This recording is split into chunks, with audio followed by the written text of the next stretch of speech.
Hello, my name is Jenna Smith, and today I'm going to be speaking to you about some of the similarities and differences in the American and Afghanistan's constitution.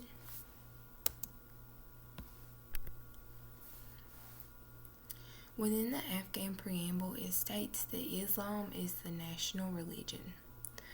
Some goals of the Constitution are to strengthen national unity, protect their independence and territory, avoid oppression, atrocity, discrimination, and violence, and to strengthen areas in politics, society, and the economy. On the left-hand side, you see the preamble, which are the actual words listed within the Afghan preamble. The American preamble is located within the Constitution. There's a picture of the Constitution, the original Constitution, on the right hand side. The preamble states that we, the people of the United States, in order to form a more perfect union, establish justice, ensure domestic tranquility, provide for the common defense, promote the general welfare, and secure the blessings of liberty to ourselves and our posterity, do ordain and establish this Constitution for the United States of America. So, I want to say before I go to the next slide that,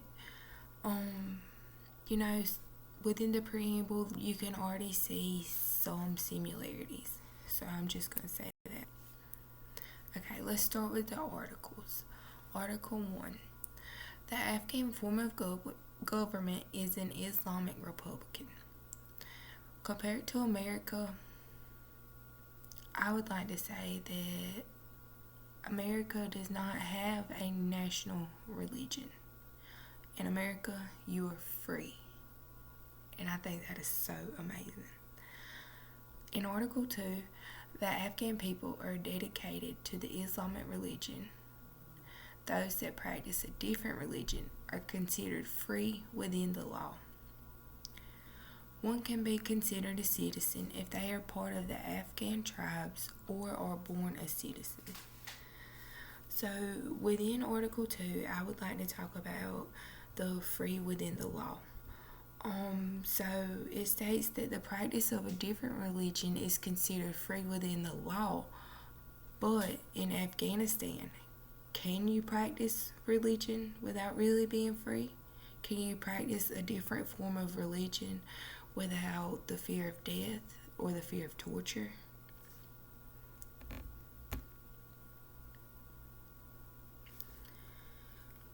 Article 9 states that mines and subterranean resources are property of the state.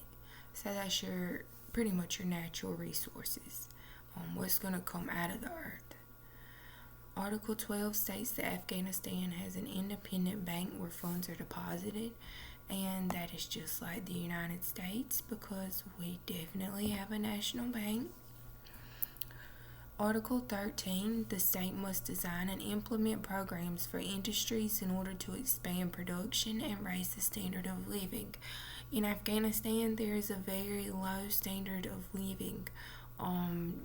Not much running water, no clean water, no electricity, bare minimum when it comes to living.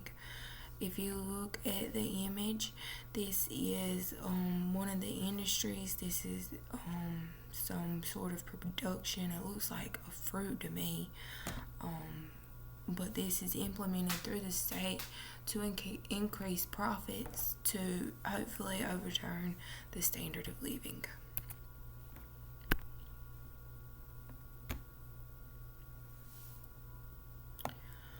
Article 16. The Afghan national language is Pashto and Dari. The usage of all other languages are free in press, publications, and mass media. Article 22 states that men and women have equal rights. Article 23 is to the Afghan life and natural rights are seen as a gift from God. So, With that being said, Article 22, men and women have equal rights. It states within the Constitution that men and women have equal rights, although in Afghanistan, women do not have the same rights as men. Women cannot go outside alone. Women cannot uncover their head. Women cannot speak up for women's rights. There has not been a women's suffrage movement. There has not been, no one has stood up for these women in Afghanistan.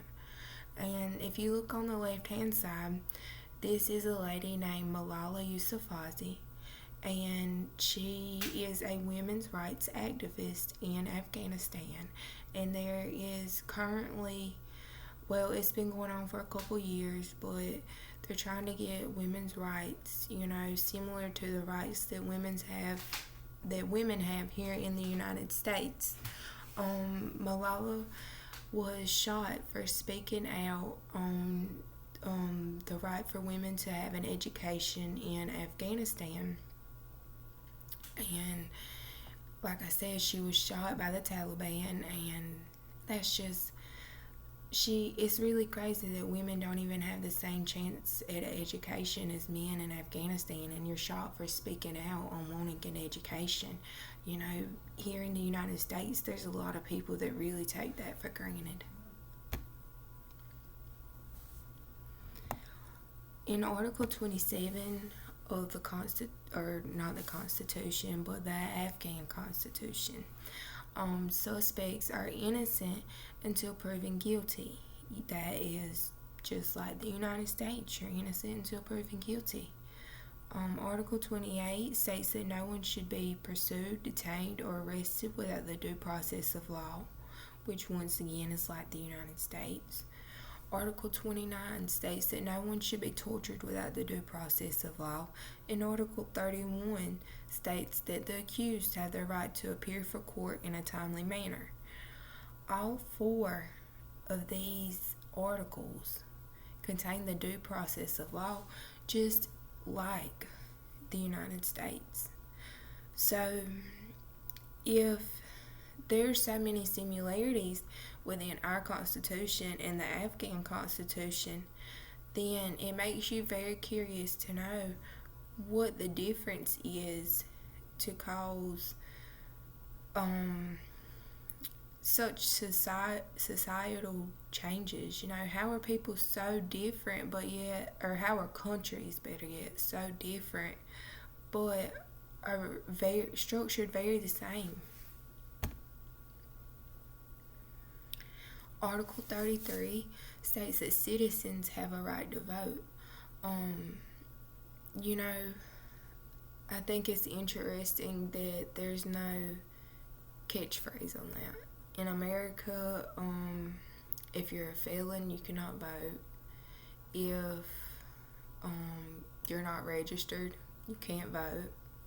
There's a lot of loopholes you have to go through to vote, and there's a lot of things that you can do to have your rights taken away to vote in the United States. Looking in Article 33 of the Afghan Constitution, I did not see any limitations on voting. All you're required to do is to be a citizen. Article 37 is telecommunication lines cannot be tapped without the due process of law. And Article 42 states that all citizens are obligated to pay taxes, as they should, for the betterment of the country. Article 43 states that education should be a right to all citizens. This goes back to the Malala Yousafzai, and like I was saying, it said that men and women have equal rights. It states it in the Constitution, but do they really? No. It also states, like I said, in Article 43, that education should be a right to all citizens. But if Malala Yousafzai is having to get shot for asking for women to be able to obtain the same education as a man in Afghanistan, then is education a right to all citizens? No. because you have discrimination. You have men are better than women in this country. This is how it's seen. This is a system. It's really systematic, you know. People just, I don't know. I don't understand it, honestly. Well, not that I don't understand it, but I don't understand how men are seen as superior to women. In Article 49, I feel like this is a very important article. So I made it by itself. So Article 49 is the forced and child labor is not prohibited at any time or situation.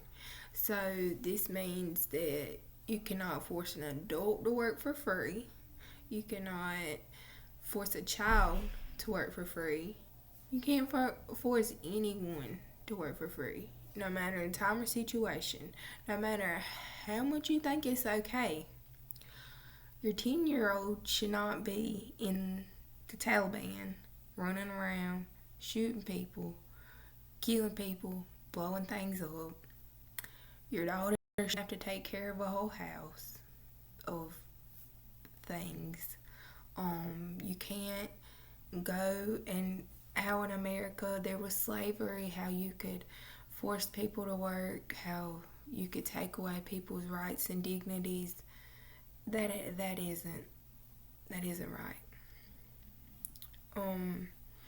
So in 1919, Afghanistan became an independent country, and I'm just gonna kind of go over a timeline with you so that you understand, you know, that this really is a bigger issue than what it's seen. In 1938, the U.S. enforced the Fair Labor Standards Act. In 1980, the Soviet Union invades Afghanistan and Afghanistan becomes communist. In 1992, the Taliban begins gaining power, and in 1994, Afghanistan signs the Convention of the Rights of the Child. Like I said, Afghanistan it's involved in war, and you know I understand that this could have an effect on the children. It could have an effect on the labor. It could have an effect on things, but still, it's not right. You're taking away from this child's childhood by forcing labor on them at such a young age and making them have to grow up so young. Article 60 requires that the president has 2 vice presidents. This is in place in case of death or resignation of the president or vice president. I actually thought that this was really neat. I never heard of anything like this before. The American people are only required to elect 1 vice president. Although I believe that America could benefit from electing 2. For example, you know, last year with Donald Trump and everything, if he would have resigned and we would have had only the vice president, then the vice president could have moved to president, and then the second elected vice president could have became the vice president. Like I said, if that was the situation, but that was just an example. Articles 60 through 162 cover directions and specifics for the government and president. This includes, you know, just how to get a president in, how to get a president out, all those good things.